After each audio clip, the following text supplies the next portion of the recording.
Olá, muito bom dia, que satisfação estarmos juntos mais uma vez para mais um episódio do Movimento Influenciar. Aqui ao meu lado, na nossa bancada do Movimento Influenciar, meu querido amigo, professor Egnaldo Hélio. Satisfação mais uma vez estarmos juntos. Tudo bom, pastor Cláudio? Muito bom a gente estar aqui em mais um programa do Movimento Influenciar. E cada programa para mim tem sido assim uma coisa muito especial, porque a gente tem conseguido ver coisas novas, passar coisas novas, e o nosso desejo é fornecer eu posso até chamar assim de armas, de munição, né, para que as pessoas entendam o que está acontecendo e elas saibam, inclusive, como influenciar, onde influenciar, por que influenciar, o que está influenciando para que lado, não é? Acho que a gente está conseguindo passar isso aqui. Mas falar em armas hoje em dia não é muito bom, hein? Não é muito porque bom. Recentemente aí o ministro Fachin, ele faz um pronunciamento dizendo que agora as eleições vão ser coordenadas por forças desarmadas, né?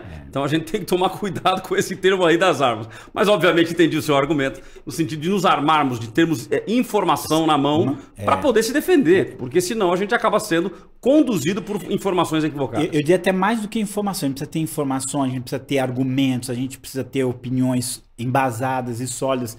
É uma coisa assim que chama muita atenção. Na Idade Média, eles chamavam os livros, chamavam assim, você tinha uma biblioteca, eles chamavam a sua biblioteca de seu arsenal, né? Cada livro que você adquiria era uma arma para o seu arsenal. Então, no sentido assim de que existe uma batalha que não é física, é uma batalha cultural, né? É uma batalha pela verdade. E isso é uma coisa muito séria.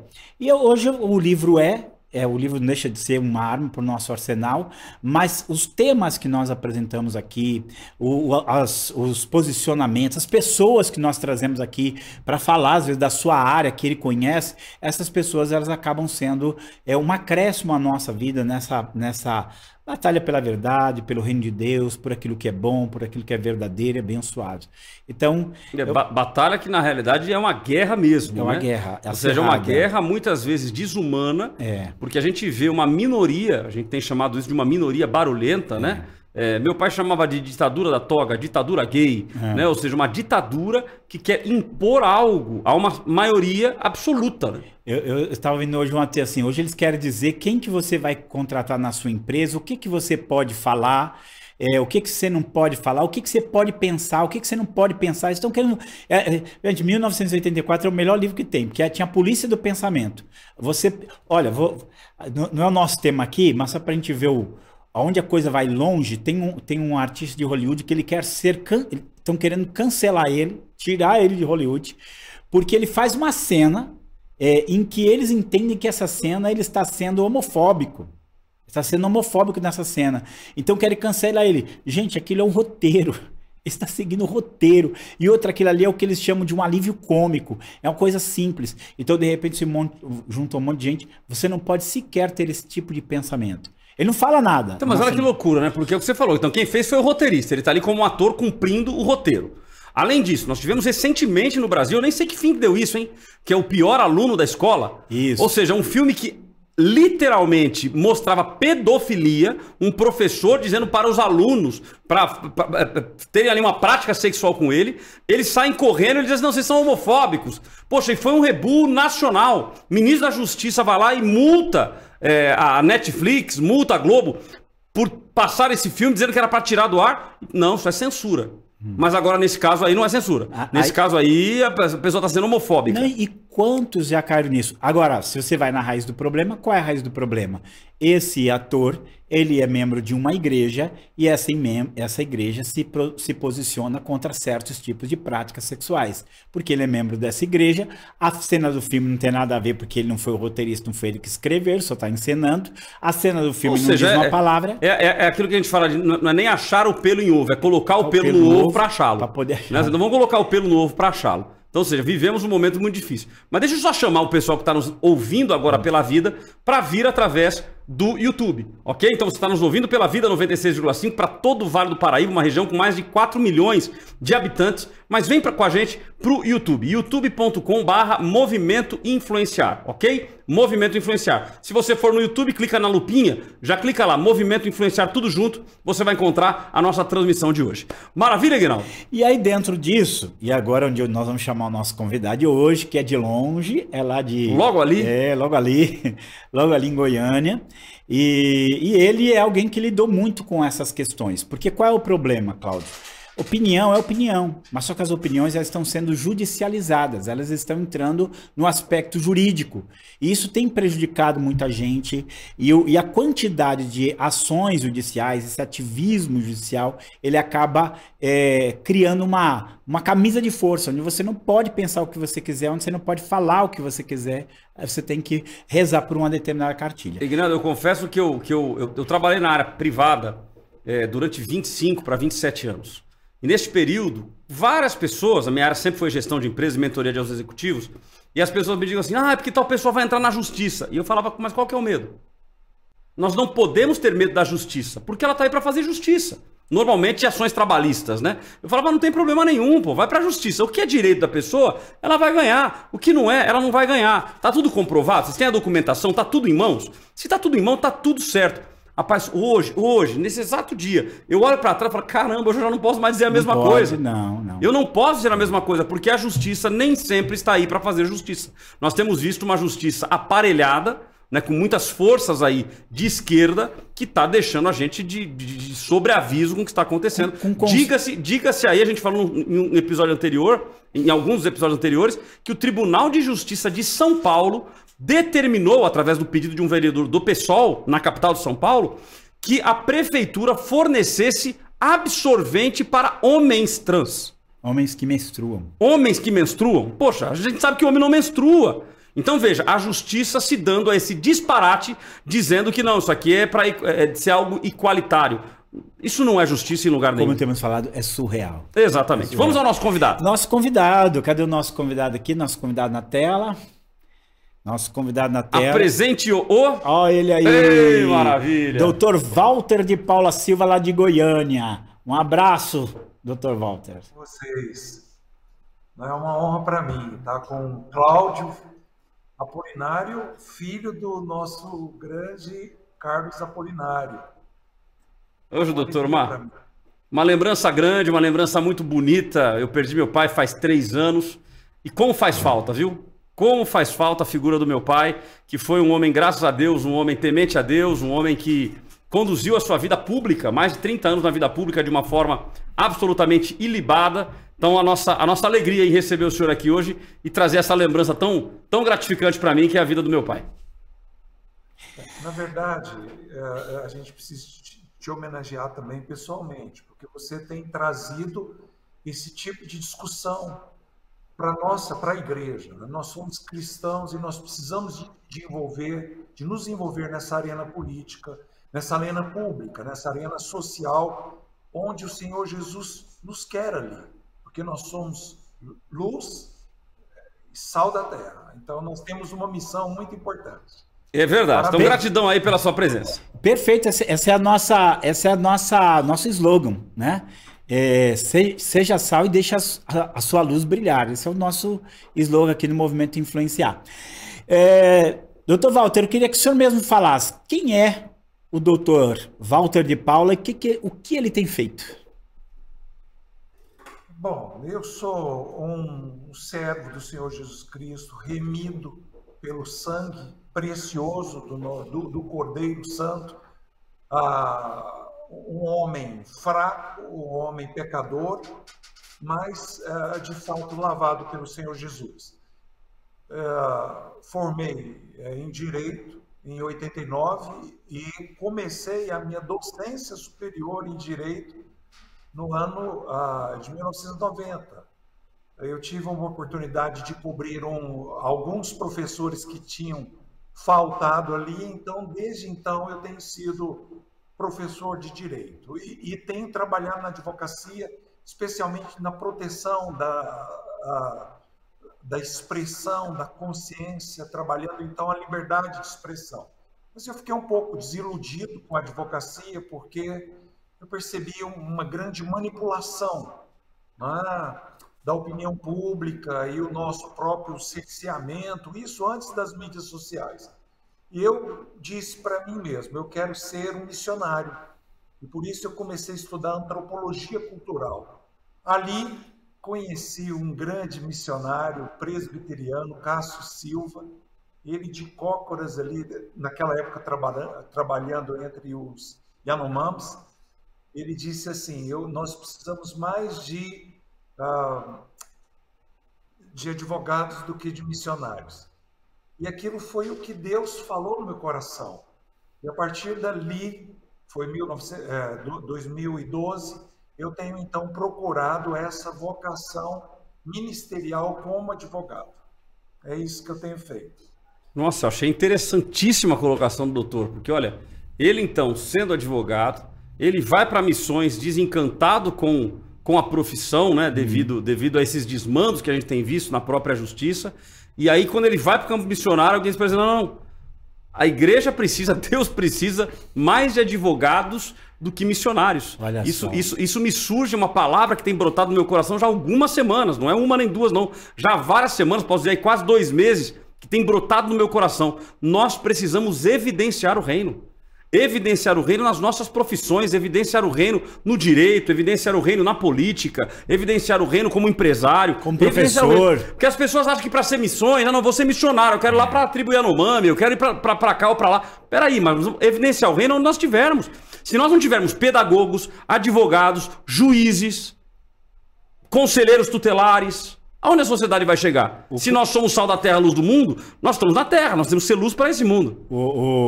O chamado de Deus para ele foi, você vai ser missionário lá no STF. É verdade, né? Lá no meio jurídico. Mas que legal. Mas doutor, vamos lá, já que o senhor entrou nessa área aí da parte jurídica e do seu descontentamento com relação ao que acontecia, como o senhor vê hoje essa batalha jurídica, eu não sei se eu posso dizer do bem contra o mal, mas desta esquerdização da própria justiça? É óbvio que eu deixo claro o meu entendimento de que nós não podemos generalizar. Eu acho que toda generalização ela é incoerente, mesmo porque quando nós apenas generalizamos e radicalizamos um discurso, nós corremos o risco de fazer exatamente o que fazem e aí desacreditar as pessoas da justiça, desacreditar as pessoas dos bons advogados que tem, mas é fato que a gente vê aí uma militância, inclusive no meio jurídico. Como que o senhor enxerga isso? Bom, temos vivido tempos difíceis, muito difíceis no Brasil, mas eles se repetem em outros ambientes mundiais. A gente não pode pensar que isso é próprio do Brasil.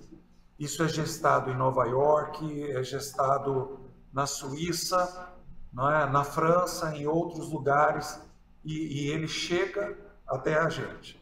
Bom, a minha experiência nesse meio jurídico foi numa primeira ação em que o Ministério Público Federal entrou com ação contra a Jocum, por causa de um filme chamado Hakani, em que a Jocum denunciava entre uma etnia indígena uma prática de infanticídio indígena. E aí o Ministério Público, através de uma Câmara que era dirigida por uma pessoa com ligações com a esquerda, criminalizou aquela exposição da verdade. E nós entramos, então, como frente parlamentar da família e apoio à vida, que naquela época era do Magno Malta, era da Damares, não é? Para apoiar a Jocum. E nós percebemos que a Jocum, aquela ação que se movimentava de forma ligeira contra a Jocum, ela paralisou. Então, meu pai também é advogado, hoje tem 81, vai fazer 82 anos no próximo mês. Ele falou o seguinte: nós estamos perdendo por WO, nós estamos perdendo por causa da ausência do time opositor no campo. Nós precisamos de nos unir e de nos manifestar. Quando a igreja se une e se manifesta, não há quem possa se opor. Então, essa foi a primeira ação. Depois vieram outras ações, não é, em que nós entramos no Supremo Tribunal Federal, porque um pequeno partido, PPS, Partido Popular Social, entrou, então, com uma ação pedindo a criminalização da homofobia, a ADO 26. Porque essa pauta foi perdida no Congresso Nacional. E eles, se sentindo ali derrotados, foram no Supremo e tiveram vitória no Supremo. Ora, criminalizaram a homofobia. Todo cristão, ele entenderá que qualquer agressão em razão do gênero, ela é inadmissível. Ninguém pode ser discriminado ou violentado por causa da sua opção sexual. Mas o detalhe é que o Supremo Tribunal Federal não conceituou o que seria uma agressão contra a homofobia. Então, um pensamento fundamentado, por exemplo, na palavra de Deus, poderia ser uma agressão. E isso seria também, então, homofobia. Bom, existem vários problemas nisso. Em primeiro lugar, que o Supremo Tribunal não tem legitimidade para legislar a matéria penal. Então, houve, infelizmente, uma usurpação de um princípio básico do direito. Porque quem tem legitimidade para legislar é o Congresso Nacional. E o Congresso Nacional não conceituou o crime de homofobia e não criminalizou a homofobia. Portanto, o Supremo Tribunal Federal criminaliza sem conceituar. E nós, daí para frente, temos enfrentado todo tipo de oposição. Mas essas pautas, a criminalização da nossa opinião, da nossa expressão, da nossa religiosidade, daquilo que o Senhor Deus nos ensina, ela não termina aí. O outro partido, o PSOL, também entrou com a DPF 442, que nós também tivemos que entrar no Supremo contra ela, mas ela autoriza o aborto voluntário até o 3º mês de gravidez. Descriminaliza o aborto. E não é só isso. Não é? Outras ações por esses partidos, infelizmente, esquerdistas, que têm sido recepcionados no Supremo Tribunal, eles, por exemplo, proíbem a presença de missões entre os indígenas isolados. Proíbe, por exemplo, restringe e proíbem o culto, né, nesses tempos de pandemia. Como restringir direitos fundamentais através de um decreto, né, de um prefeito? Isso foi autorizado. Então, essas pautas têm crescido, e nós podemos citar vários outros. Eu tenho aqui pelo menos 7 nomes de psicólogos que foram processados porque eles se contrapuseram à neutralidade de gênero para criança. Eles se contrapuseram de forma técnica, mas mesmo assim foram excluídos dos quadros da psicologia, como, por exemplo, a minha cliente Patrícia. Ela foi expulsa. Eu entrei com mandado de segurança e, pela graça de Deus, ela retornou.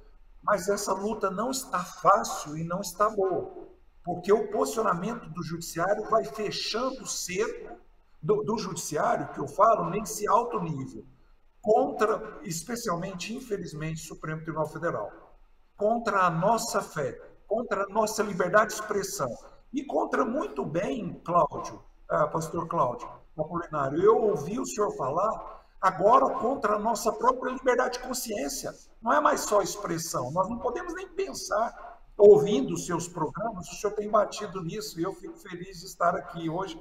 Bom, isso é uma introdução das pautas que nos têm sido adversas. Olha, o Ignaldo, eu sei que ele tem pergunta para fazer aqui também, mas o doutor chamou a atenção de coisas aqui importantíssimas, hein? Várias. Ou seja, nós vemos um Supremo Tribunal Federal que se tornou tão ativista ao ponto de legislar, e eu me lembro dessa menção feita pelo doutor, em que os membros do Supremo Tribunal Federal, ministros do Supremo Tribunal, disseram o seguinte: estamos fazendo pela ausência de resposta do Congresso. Ou seja, como o Congresso não se pronuncia sobre isso, nós vamos tomar uma decisão aqui, o Congresso que reaja. Ou seja, estão legislando, ou seja, temos hoje, Ignaldo, um Supremo Tribunal Federal alinhado com pautas de esquerda que estão legislando ao invés de deixar que o Legislativo faça. Agora, isso queira ou não, é resposta de uma Câmara acovardada, de um Senado da República acovardado. Ou seja, um Senado que não se posiciona, né? Visto aí o jantar entre o Rodrigo Pacheco, presidente do Congresso Nacional, e os ministros do Supremo, para discutirem quais sanções fariam com relação ao presidente da República que estaria lutando contra a democracia. Poxa, peraí, quem está lutando contra a democracia quando você tem um Supremo Tribunal Federal que exacerba do seu poder e legisla num lugar que ele não poderia legislar? A gente olha assim a atitude do Pacheco, inclusive estava vendo uma notícia, né, dele contra o homeschooling, e você percebe ele assim, ele completamente subserviente ao STF, ou seja, o que o STF falar, ele vai lá e ele cumpre. Então, na verdade, é como se você tivesse anulado um dos poderes. Isso é uma coisa muito grave, porque toda essa questão dos 3 poderes, ela foi criada para dar um equilíbrio, né?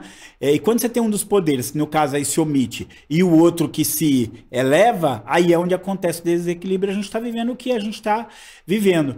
E assim, fica complicado quando, assim, acho que uma das coisas que ele colocou aqui chamou muito a minha atenção, é essa questão de não definir. Então tá, homofobia é crime, mas o que é homofobia? Que ato meu é considerado homofobia?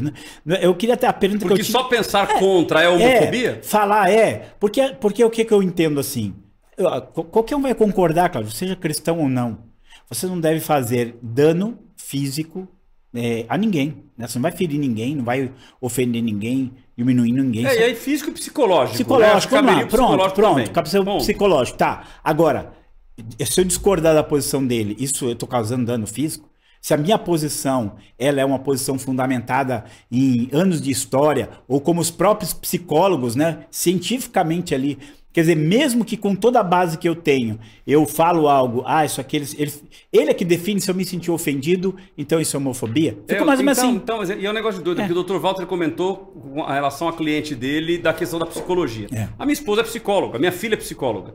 Elas estão proibidas pelo Conselho Federal de Psicologia, se elas quiserem não, vem lá um paciente, um cliente, e diz o seguinte: olha, eu sou homossexual, mas isso não tem me feito bem, eu quero me cuidar, eu quero voltar à minha heterossexualidade. Se ela tratar, ela perde o seu CRP, ou CFP. Conselho Federal, CFP. Ela perde, ou seja, ela não pode mais ter o seu registro de profissão porque a pessoa quis. Agora, o contrário, se a pessoa ela é heterossexual e ela fala, eu tenho tendências ao homossexualismo, se ela não tratar, ela também perde. Mas aí a pergunta que eu faço é a seguinte: será que não dá para enxergar que não tem algo normal aqui? Sim, na verdade que tem algo anormal tem algo acontecendo. Muito anormal. Muita anormalidade. Não tem assim cabimento. Porque aí você também está tirando a própria liberdade da pessoa. Eu sou um ser humano, eu sou livre. Eu quero agir de maneira... Ou seja, não é um profissional. É a pessoa que quer. Não, mas você não pode. Disso você não pode tratar. Então, não se trata a homofobia. Isso não é uma ditadura. Fato. Sabe assim, falar com o Dr. Walter, que já vou jogar minha pergunta para você, Dr. Walter. Mas eu sei que alguns podem achar que é exagerado, gente, mas um período que eu li muito era a questão do nazismo. Assim, eu não vejo muita diferença. Porque no nazismo você não podia ter a sua opinião. Não, o judeu é do mal. Não, mas eu gosto dele, eu vou deixar ele entrar no meu restaurante. Não, você não vai deixar porque ele é do mal.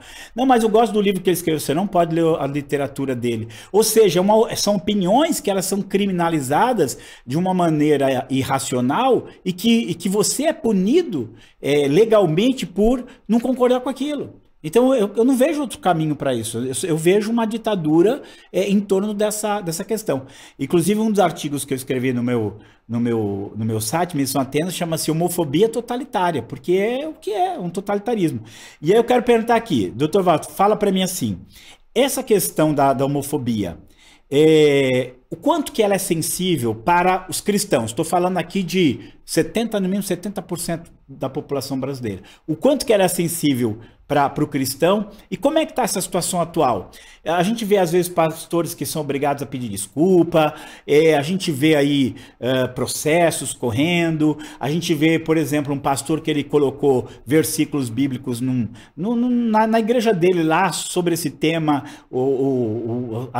as organizações LGBTQI+, e vai embora, obrigaram ele a tirar. A pergunta é, até onde a gente pode ir, até onde a gente não pode ir? Como é que está essa situação? Lembrando do caso, doutor, de uma escola em Minas Gerais. Minas Gerais. Minas Gerais, uma escola cristã, uma escola católica, em que o Ministério Público entra com uma ação pedindo R$500 mil de indenização, que eles peçam desculpas à comunidade LGBT e que façam materiais com dinheiro da escola para promover a causa LGBT. Ou seja, me parece um escárnio do Ministério Público. Não, né? Isso aqui, até já lhe consultando, gente, o Ministério Público, então isso aí não é um advogado que acha, é o Ministério Público. Você acha que o Ministério Público já está aparelhado, já tomou lado, já definiu, mesmo que nada tenha se definido? Como é que está a situação? Fala para nós.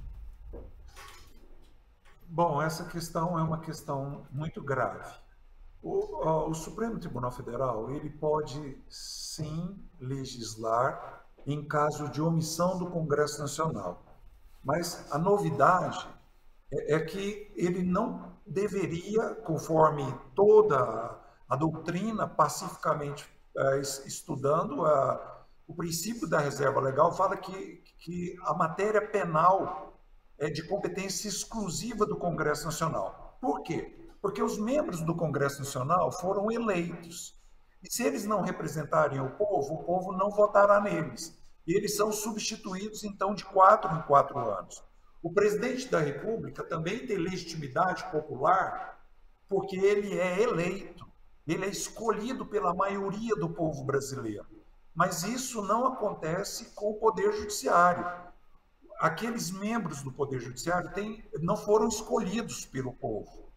E eles têm lá toda a garantia, por exemplo, de vitaliciedade, e eles não podem ser removidos. Então, existe um desarranjo no Estado democrático de direito quando os membros do Supremo Tribunal Federal começam a exercer tarefas de governo e tarefas do Poder Legislativo, né? É verdade que existe uma omissão da manifestação do próprio Congresso Nacional com relação a esse tipo de usurpação da democracia no Brasil. Mas eu quero também fazer uma ressalva. O Supremo Tribunal Federal é um órgão importante para o Brasil. Concordo. O que nós temos visto é um desarranjo de um, ou de outro, não é? De forma isolada. E nós precisamos de nos posicionar contra isso. Bom, com relação à criminalização da homofobia, criminalizar a homofobia sem conceituar o que é homofobia, isso de fato nos agride, nos coloca num lugar de bastante fragilidade. E isso é o que tem acontecido com os nossos líderes.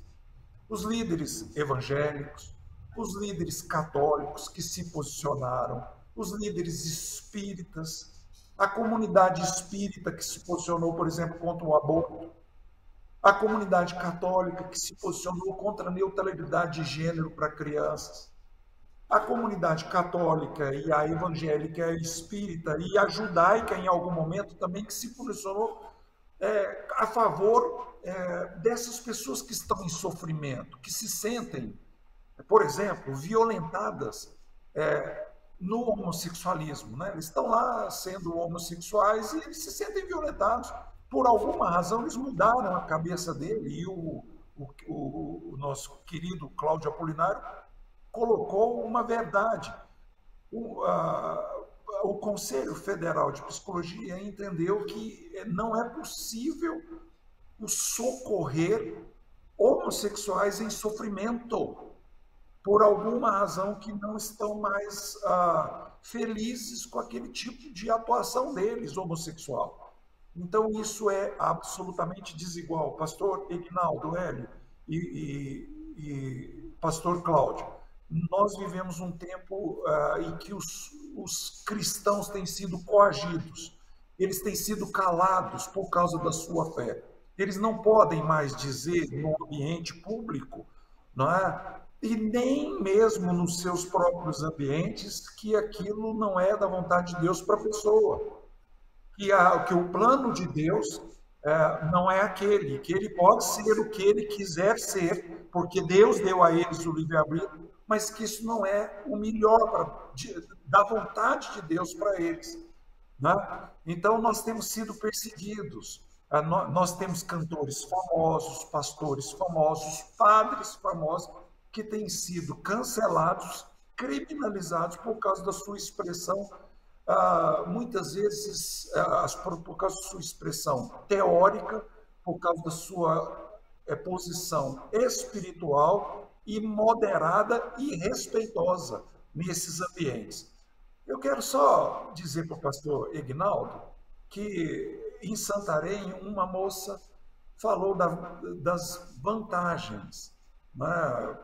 E ela estudou isso, e ela disse assim, olha, o casamento heteroafetivo, ele é importante, porque o homem é diferente da mulher no aspecto biológico, mas também no aspecto psicológico, e isso é importante para a constituição da família e tal. O que aconteceu um pouco mais para frente? A comunidade LGBT, QI+, ela se posicionou contra, falando que aquilo era homofobia, que ela não podia expressar então, que absurdo, né? A sua racionalidade técnica contra, não era contra nada, era a favor da heteroafetividade, né? Felizmente, a nossa comunidade se uniu e ela conseguiu defender a dissertação de mestrado dela. Mas nós não estamos num ambiente tranquilo. Nós precisamos de nos posicionar com união contra isso. O que acontece é que nós temos artistas famosos nossos enfrentando ações do Ministério Público, e são ações pontuais, porque muita gente do Ministério Público, ele não pensa assim. Nós temos juízes que não pensam assim, representantes do Ministério Público não pensam assim. Mas nós precisamos de nos posicionar, não só como congressistas, portanto, membros do Congresso Nacional, parlamentares, não como chefes de governadores, chefes do Executivo, então, nas suas diferentes esferas, prefeitos, governadores e presidente da República, mas nós também precisamos de lembrar que esse poder judiciário precisa também da nossa manifestação, porque uma minoria, como foi bem dito aí pelos senhores, hoje e em programas passados, estão impondo a vontade deles sobre a maioria, mesmo dentro do Ministério Público. Então, o Ministério Público é composto de pessoas extraordinárias. A maioria do Poder Judiciário não está contaminada ideologicamente e ela pensa como nós pensamos, de forma razoável, de forma equilibrada, clamando pela igualdade. Nós queremos a igualdade, nós queremos a dignidade de todas as pessoas, e não apenas de uma minoria. É isso, pastor. Ô, doutor, o senhor trouxe um ponto interessante. Eu confesso para o senhor que a sua fala me traz um tom de esperança do que nós estamos vendo no nosso país, né? E essa é uma preocupação que eu tenho tido até nos meus posicionamentos, porque a gente, dentro dos pilares do movimento Influenciar, o primeiro deles é a indignação, o segundo é o posicionamento e o terceiro é influenciar, para que a gente consiga viver uma mudança, viver uma sociedade mais justa. E claro que nessa indisposição, eu tenho dito o seguinte, se nós não tomarmos cuidado com a dose, nós podemos gerar um descrédito e as pessoas, uma vez desacreditadas, elas param de lutar. Porque, peraí, se não tem mais jeito, exemplo das urnas eletrônicas. A urna eletrônica é tudo contaminada, não tem mais o que fazer. A pessoa fala, então não vou votar mais. Porque o sistema já está corrompido, então não tem o que fazer. Quando nós falamos do judiciário, o senhor traz essa palavra de que não é a maioria do Ministério Público, mas sim uma pequena minoria barulhenta, isso nos traz uma esperança. Opa, peraí, então tem pessoas do bem lá. O senhor acredita que é importante este movimento da igreja, ou seja, a igreja se preocupar com isso? Porque muitas vezes a igreja, os pais, o meu filho quando crescer, ele vai ser missionário pela Jocum, vai ser pastor, e tudo isso é importante. Mas existem chamados. O senhor acredita que existe chamado para o judiciário, chamado para a política, chamado para o Ministério Público? Ou seja, pessoas que vão exercer chamado de ministério para que a gente possa, de certa forma, barrar este avanço de valores da esquerda e valores que não condizem com os valores judaico-cristãos?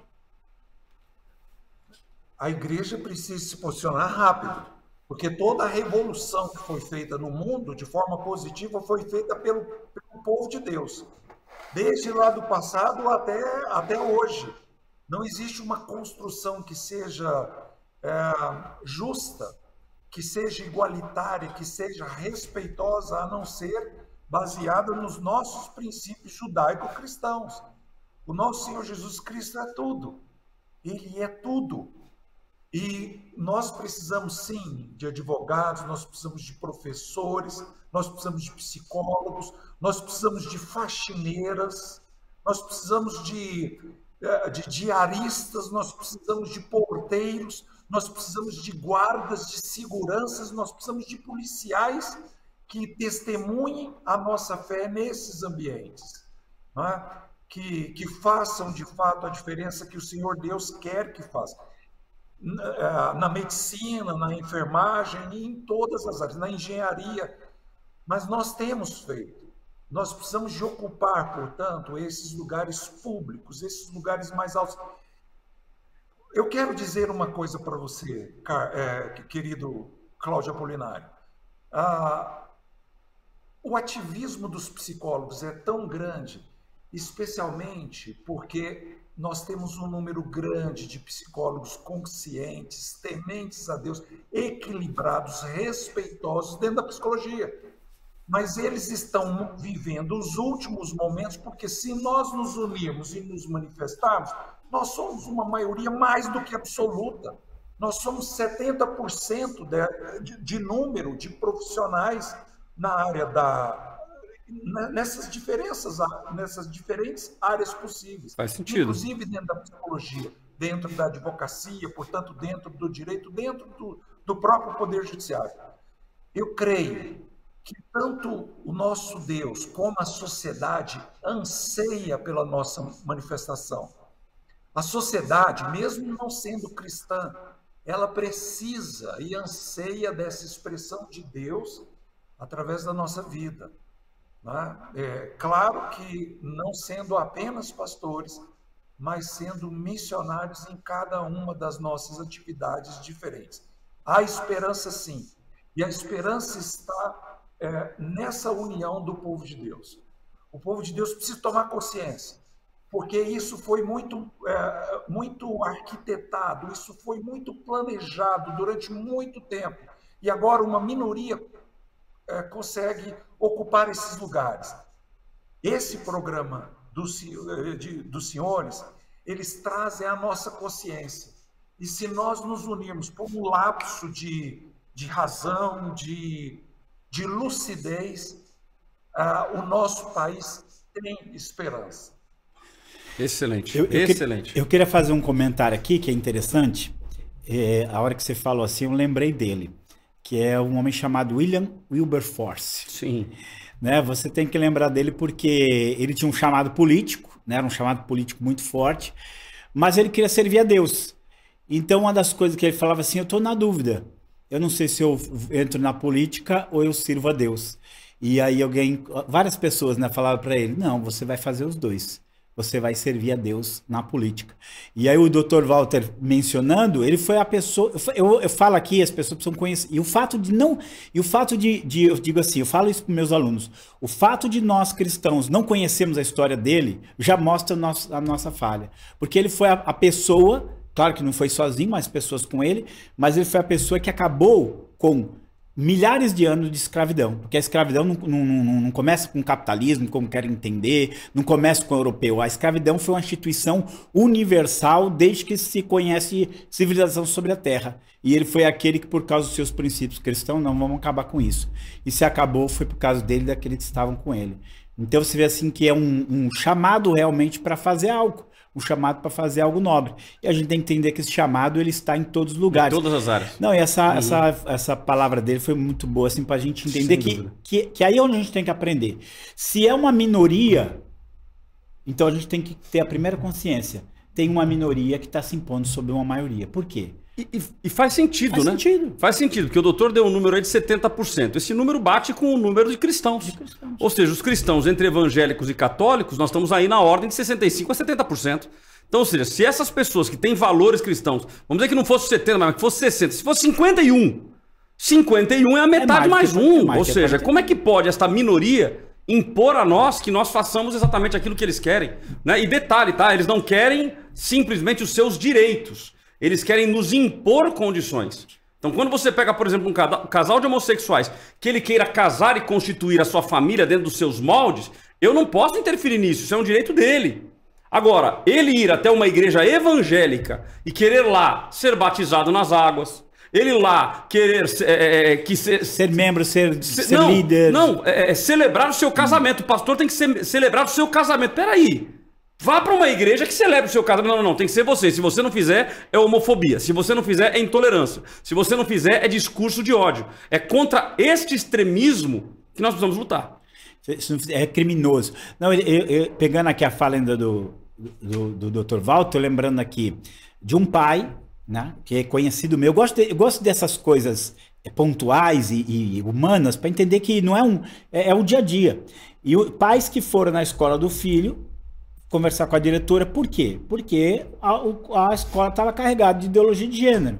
Ele falou, diretora, não é isso que eu quero que ensine para o meu filho. A resposta da diretora foi a seguinte: eu também sou como você, conservadora. Eu também acredito na família. Mas o MEC me impõe e eu tenho que fazer desse jeito. Que loucura, né?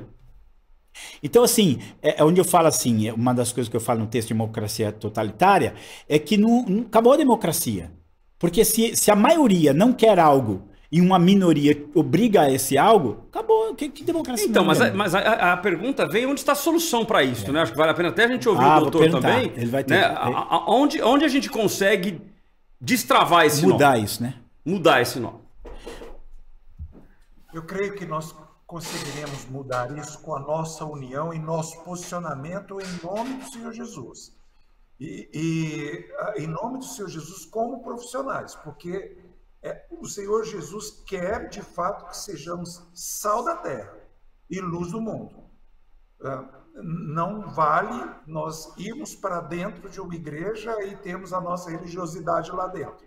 Nós precisamos de nos posicionar e nós estamos unidos.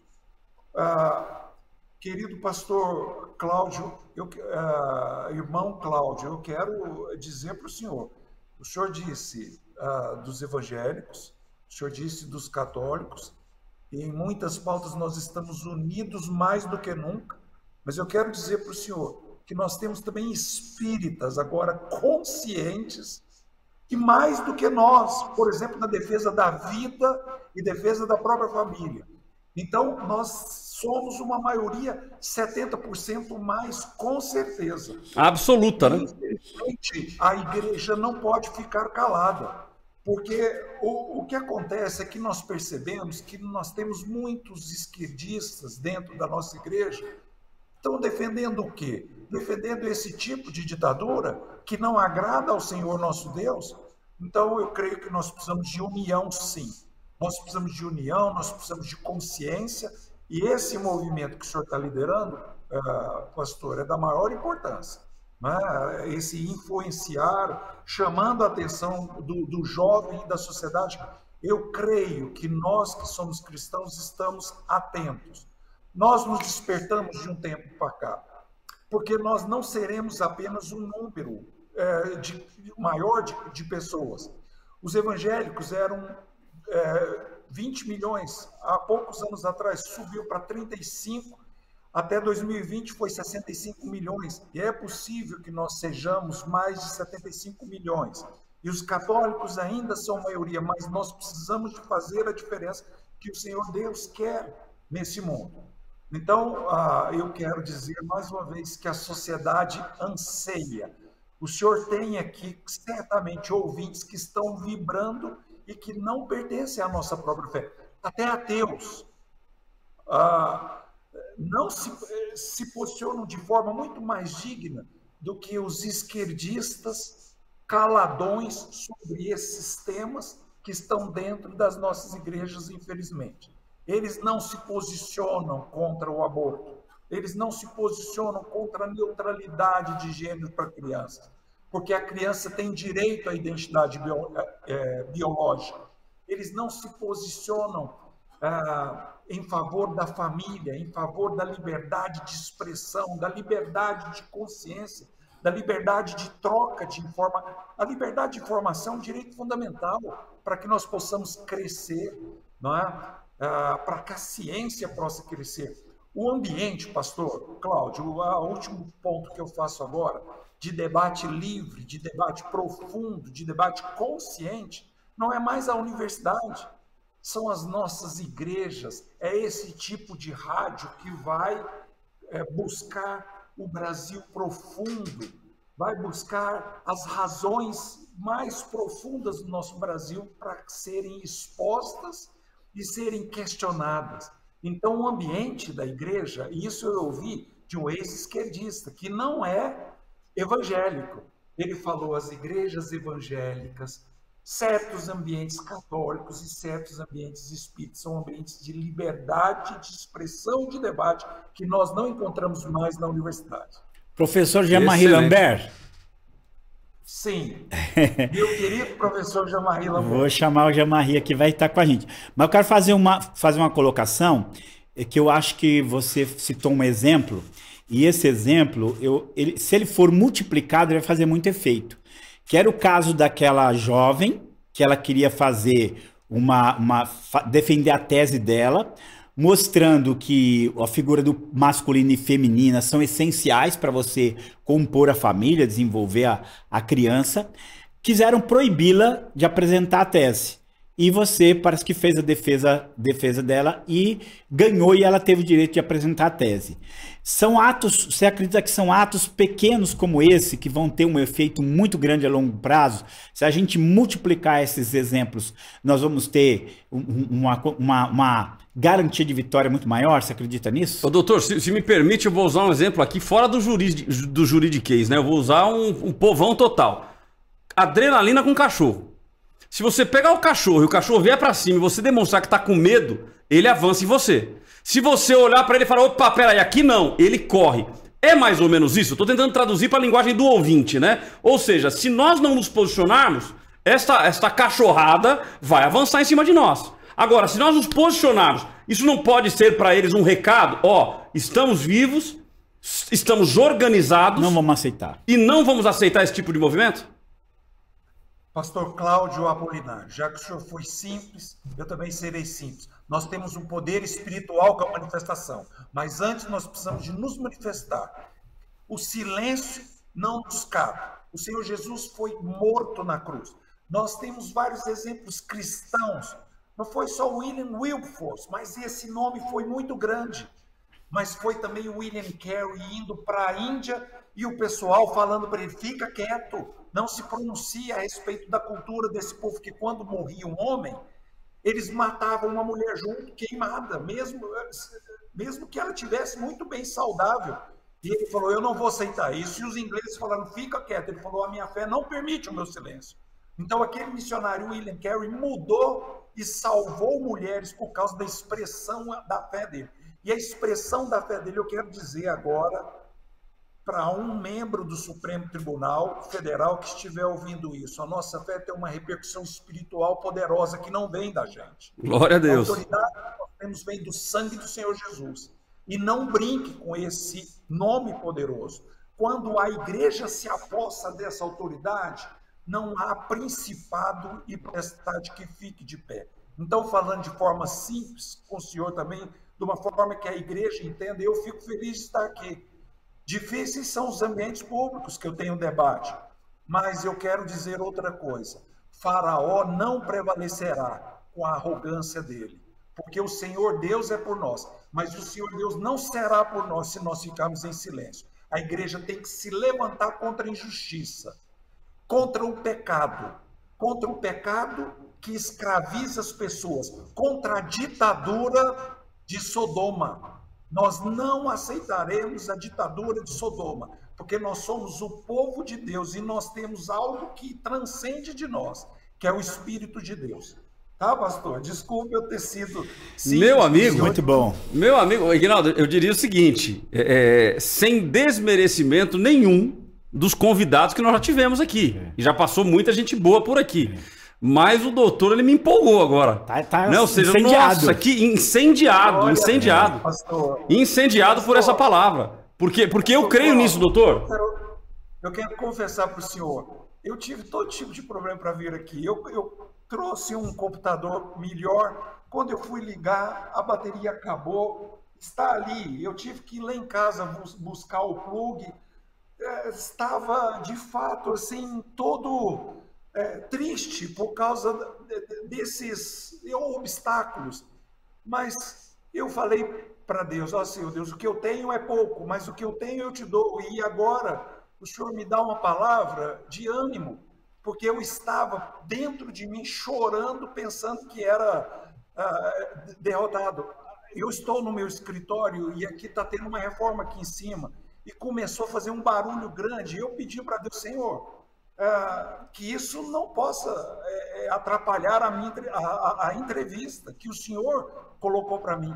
E esse barulho não aconteceu durante todo esse tempo, né? Então Deus é fiel, Deus existe, Deus está conosco, Deus está esperando o nosso posicionamento, pastor. Amém. Glória a Deus. Muito abençoado. Que delícia. Ô, doutor Walter, eu agora fiquei com mais saudade dos goianos ainda, porque era em Goiânia, preciso lançar meu segundo livro aí. Eu estava para ir aí em março de 2020, foi quando começa a pandemia, e não tive chance. Lá para cá não conseguimos mais organizar nada. Mas saudade muito aí do pessoal, que é o pessoal muito combativo. Eu estava falando aqui pro pastor Cláudio que é o povo muito combativo, né? Se envolveu muito. Ia nas rádios, nas TVs católicas, evangélicas, e protestando contra todo esse tipo de situação, né? Ignaldo e doutor, se me permite, doutor, eu creio que o senhor saiba, né, se o senhor viu os programas anteriores, eu recebi um convite recentemente para ser candidato, para ser pré-candidato a deputado estadual aqui pelo nosso estado. O meu pai, evangelista Carlos Apolinário, foi deputado estadual, deputado federal, foi vereador por São Paulo, teve uma vida pública, graças a Deus, uma vida ilibada, um homem que honrou o nome de Deus lá dentro. E eu confesso que hoje pela manhã, fazendo o nosso devocional na rádio, eu recebo muitas mensagens de pessoas apoiando, dizendo, pastor, o senhor tem que ir, a gente precisa de homens como o senhor lá, mas a gente também recebe mensagens ao contrário, né? Mensagens dizendo, não, pastor, não se mete nisso, cuidado com a política, não entra não, e tal. Embora em um número muito pequeno, comparado com a quantidade de pessoas que dizem, olha, vai em frente, estou com o senhor e tal, mas algumas mensagens que eu não vou dizer que nos desanimam, mas mensagens que nos fazem refletir. Pera, mas será que é a vontade de Deus? Será que não é? E hoje ouvindo aqui, falando sobre William Wilberforce, e também o doutor, esse depoimento que ele deu, isso fortalece o meu coração, de que é uma oportunidade que eu preciso me dar, né? E dar ao povo de Deus, e dar ao reino, para evidenciar o reino naquele lugar. Né? Um lugar que a gente sabe que, como disse o doutor, tem tantas coisas erradas acontecendo no meio jurídico, como também no meio político, mas nós como cristãos não podemos recuar. Nós precisamos nos posicionar diante do que está aí. Claro que ganhar a eleição é a segunda etapa. Isso não cabe a mim, isso não cabe a nenhum de nós, isso cabe a Deus e ao povo. Aqueles que tomarem a decisão, falam, não, peraí, o Cláudio é a pessoa para nos representar lá, o pastor Cláudio vai nos representar na Assembleia Legislativa. Mas eu posso dizer, doutor, com muita satisfação que ao ouvi-lo com essa empolgação toda, o meu coração se tranquilizou. É como se fosse uma palavra de Deus para mim, dizendo assim, filhão, vai, segue. E o resto quem faz sou eu. Amém. Então é uma palavra de gratidão ao doutor Walter. Estou honrado demais em lhe conhecer. Obrigado, doutor, muito obrigado aí. Feliz mesmo com a sua participação. E, novamente, saudade. Espero que um dia você também venha nos visitar aqui. É uma alegria para mim. O meu filho transferiu o título dele para São José dos Campos, e eu já vou sugerir para ele, para a igreja dele, candidato, porque nós precisamos de representantes que tenham consciência, e a igreja está se posicionando. Fique tranquilo que não será apenas a igreja evangélica, mas o senhor terá ateus conscientes, católicos conscientes, espíritas conscientes, ombreando com o senhor essa luta. E na minha advocacia, eu quero te apoiar, querido pastor Cláudio. Amém. Eu já vou oferecer, porque a minha atuação, de forma voluntária, de forma gratuita, porque os seus programas têm também me inspirado. Muito prazer, muito obrigado. Gratidão, Ignaldo, presente, viu? Dr. Walter foi um presente. Foi um presente de Deus. Glória a Deus. Gente, acabou. Já foi aqui, doutor, gratidão. Pastor Ignaldo, gratidão, suas últimas palavras aí. Já encerramos que o nosso tempo já foi.